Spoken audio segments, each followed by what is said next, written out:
Hey, Cochise here. It's May 25th, 2017. This is just a much easier way for me to just communicate with people, just because I have a lot of friends from overseas. It's just the more efficient for me. For those who are watching this, you probably know that I have cancer, and I had a reading very recently. Unfortunately, the reading suggested that yes, there's been a growth and it's back in the same critical area near my brainstem. I'm doing okay. Um, the only thing that was very upsetting to me was uh, I thought that there was this chemo that was helping me out.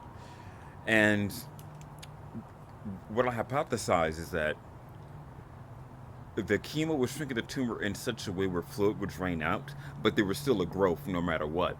Um, and today, this morning, I got a call saying that I finally got the chemo drug for free.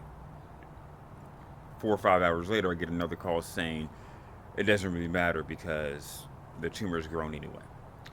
I'm taking this all pretty well.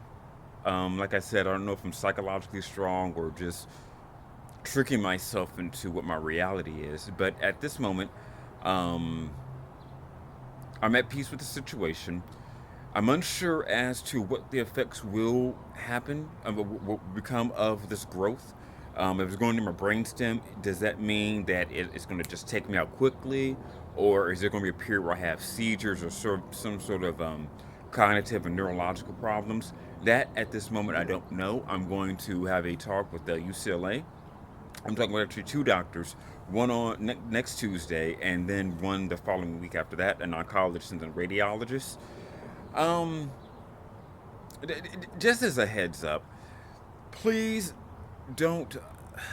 I don't want to say. I don't want to sound commanding, but when you're dealing with people who have cancer, and there's a term that I would like people to throw out of the vocabulary. It's not. It doesn't seem like the biggest thing um, when it's being said, but the implication of it are very bad. And I don't like this idea of fighting cancer. Like, I mean, one, you can't escape death anywhere. So to fight cancer is like fighting death, and it's all good if someone's young or they have a low stage of cancer. I got stage 4. There's other other different levels and stuff like that. When someone's at towards the end of their life, they've been hearing about from their friends and family and those that love them about fighting cancer.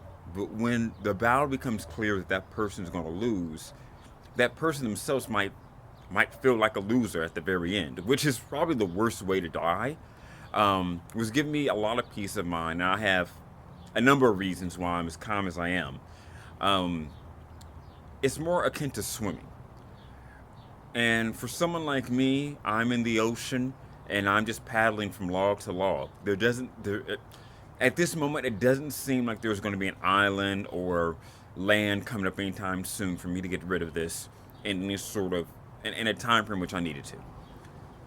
So you have to understand that every swimmer doesn't drown, but everyone who lives dies.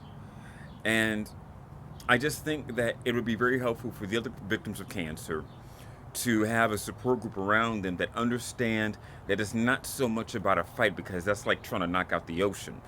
It's more about getting having the willpower to try as hard as you can to get from one place to another. So, if you're hearing this, thank you for taking the time to listen to me, and I'll talk to you guys when I have more time, more things to say. Take care.